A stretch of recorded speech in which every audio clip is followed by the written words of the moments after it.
Hello mga kainahan, for today's video magluluto tayo ng sari-saring gulay na tang kalabasa, batong, nagamay ra kayong ampalaya, talong, din natong okra. Pasensya lang jud mo na nag-sounds dito sa amo ang kilingan. Nalaki to ang karni o ato ang lamas, mao ni ato ang lamas, bombay o ahos. Then mag-start na ta sa ato ang luto mga kainahan. Then magbutang na ta og mantika. Matamaon lang nato.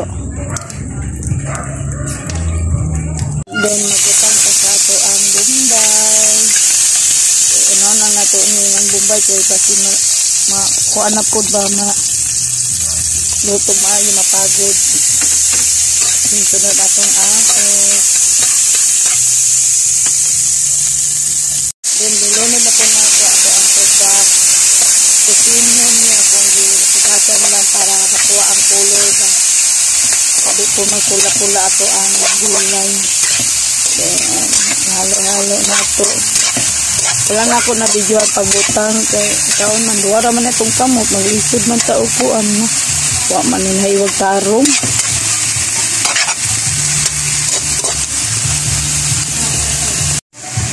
Then okay naman atong kanin magkuan man dyan ni atong kanin kito sino man din ilunod na ato ang gulay.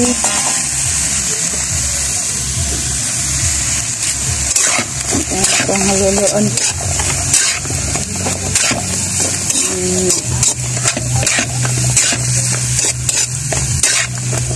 Then mag-ata na og mga pampalasaan ng mga kainahan.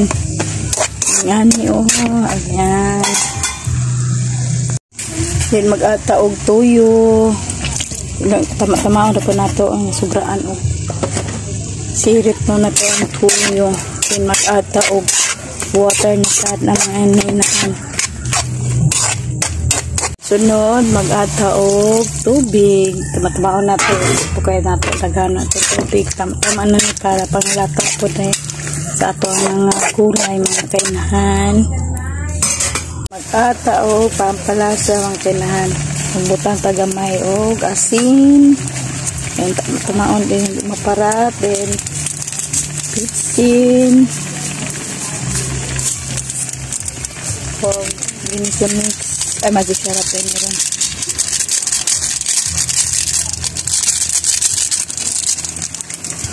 Then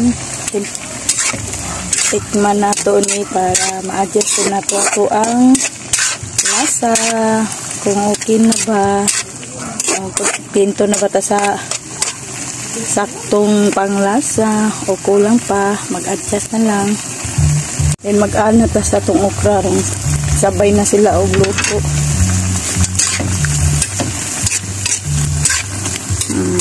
Then ato ang halo-halo mga kainahan, ibutang nato sa ilalong at yan, ito na itong ginisang gulay mga kainahan. Ito na.